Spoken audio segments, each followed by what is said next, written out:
Social media चलाना अच्छी बात है, पर सोशल मीडिया का यूज बुरे चीजों में किया जा रहा है।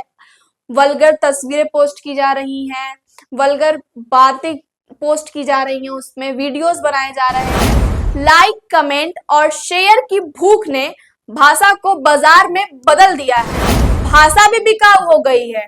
फूहड़पन अब सिर्फ कैमरे के सामने नहीं, कलम की नोक पर भी नाच रहा है। इन विचारों को जिस भाषा में व्यक्त किया जा रहा है वह भाषा नहीं, गाली का उत्सव लगती है। कभी कहा जाता था, लिखना दिखने से कठिन होता है।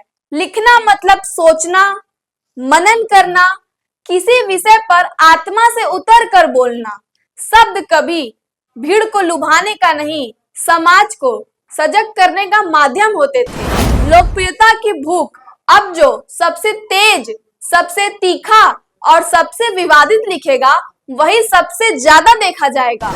किसी का अपमान करना, समूहों को उकसाना, व्यंग में विष घोलना, यह सब अब क्रिएटिविटी कहलाता है। विडंबना यह है कि यही समाज घर में बच्चों को मर्यादा, संस्कार और आदर का पाठ पढ़ाता है, मगर वर्चुअल मंच पर वही लोग अब शब्दों की पोस्ट पर हंसते हुए इमोजी भेजते हैं। चाहे लेखन हो या अभिनय हो, दोनों में बहुत फर्क होता है। अगर आप कोई वीडियो कंटेंट बना रहे हैं तो उसको सोच समझ कर बनाइए कि हाँ, अगर वो वीडियो पोस्ट होगा तो समाज में क्या संदेश जाएगा। नमस्कार दोस्तों, मैं हूं अंशिका मौर्य और आप देख रहे हैं अचूक संघर्ष। तो आज मैं बहुत एक इम्पोर्टेंट चीज पे आप लोगों से बात करने वाली हूँ, जिस वजह से हमारा जो भारत है वो अंधकार में जा रहा है। ये जो युवा जनरेशन है, नया यूथ है, ये किस दिशा में जा रहा है। सोशल मीडिया चलाना अच्छी बात है, पर सोशल मीडिया का यूज बुरे चीजों में किया जा रहा है। वल्गर तस्वीरें पोस्ट की जा रही हैं, वल्गर बातें पोस्ट की जा रही हैं, उसमें वीडियोस बनाए जा रहे हैं, जिससे हमारा इंडिया का फ्यूचर है वो बहुत खतरे में जा रहा है। क्योंकि बच्चे भी फोन यूज करते हैं और बड़े भी फोन यूज करते हैं, तो वो चीज बच्चों पे क्या असर पड़ रही होगी, आइए इसको समझते हैं। भाषा के पतन से लोकप्रियता के उत्कर्ष तक की कहानी पढ़े लिखे लोग आखिर कितना समाज में कितना नीचे गिरेंगे। फूहड़ शब्दों का ग्लैमर बना हुआ है। सोशल मीडिया पर अब केवल तस्वीरें या वीडियो नहीं, शब्द भी बिकने लगे हैं। फूहड़ता और अपशब्दों ने अभिव्यक्ति की मर्यादा को पीछे छोड़ दिया है। लाइक, कमेंट और शेयर की भूख ने भाषा को बाजार में बदल दिया है। समाज का वही वर्ग जो संस्कारों की बातें करता है, वही इन पोस्टों पर तालियां बजाता है। यह प्रवृत्ति केवल भाषा का पतन नहीं, सोच की गिरावट भी है। सभ्यता की पहली पहचान ही भाषा होती है। जब भाषा गिरती है तो समाज भी गिर जाता है।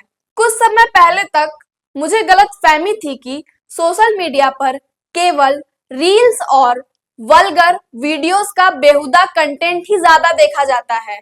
सोचती थी कि शायद यह दृश्य माध्यम का प्रभाव है, जहां चमक, शरीर और शोर ही बिकता है। पर हाल के दिनों में कुछ लंबी पोस्टें पढ़कर यह भ्रम टूटा। अब केवल दृश्य नहीं, भाषा भी बिकाऊ हो गई है। फूहड़पन अब सिर्फ कैमरे के सामने नहीं, कलम की नोक पर भी नाच रहा है। इन पोस्टों में विषय तो वही पुराने और ट्रेंडिंग हैं। पुरुषों को कोसना, संबंधों में स्त्री का पीड़ा या समाज की संकीर्णता। पर इन सब के बीच सबसे चौंकाने वाली बात यह है कि इन विचारों को जिस भाषा में व्यक्त किया जा रहा है वह भाषा नहीं, गाली का उत्सव लगती है। लाइक्स और कमेंट की बरसात होती है और भीड़ तालियां बजाती हैं, मानो फूहड़ता किसी नई साहित्यिक विधा का नाम बन चुकी है। कभी कहा जाता था, लिखना दिखने से कठिन होता है। लिखना मतलब सोचना, मनन करना, किसी विषय पर आत्मा से उतर कर बोलना। शब्द कभी भीड़ को लुभाने का नहीं, समाज को सजग करने का माध्यम होते थे। लेकिन आज इस संतुलन को एक नई भूख ने निगल लिया है। लोकप्रियता की भूख अब जो सबसे तेज, सबसे तीखा और सबसे विवादित लिखेगा वही सबसे ज्यादा देखा जाएगा। क्लिक और कमेंट की इस दौड़ ने शब्दों की गरिमा को लगभग निचोड़ कर रख दिया है। अब भाषा का अर्थ अभिव्यक्ति नहीं उत्तेजना रह गया है।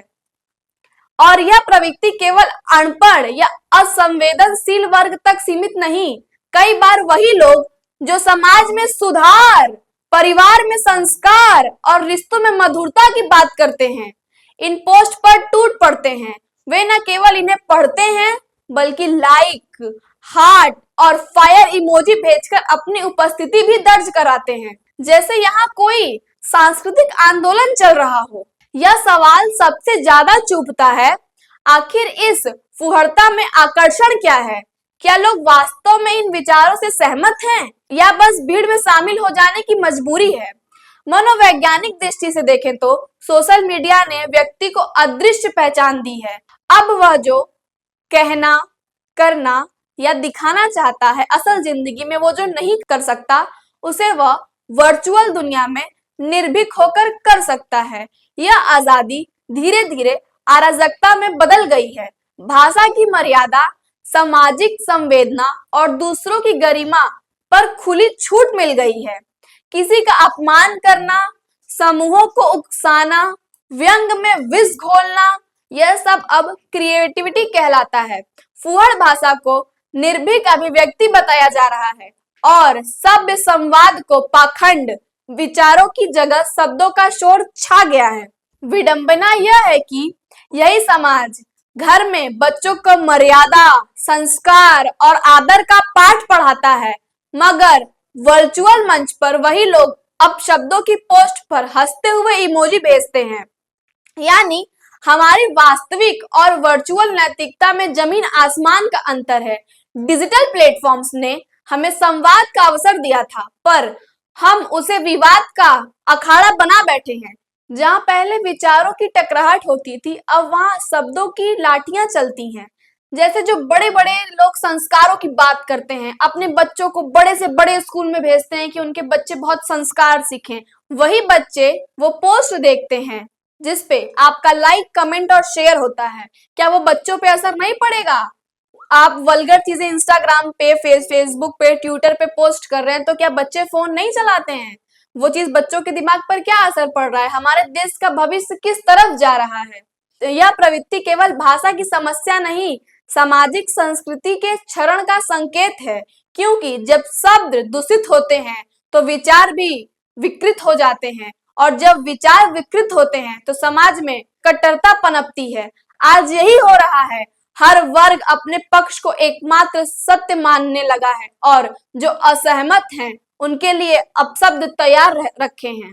कला चाहे लेखन हो या अभिनय, समाज में संवाद का माध्यम है, लेकिन संवाद और प्रहार में फर्क होता है।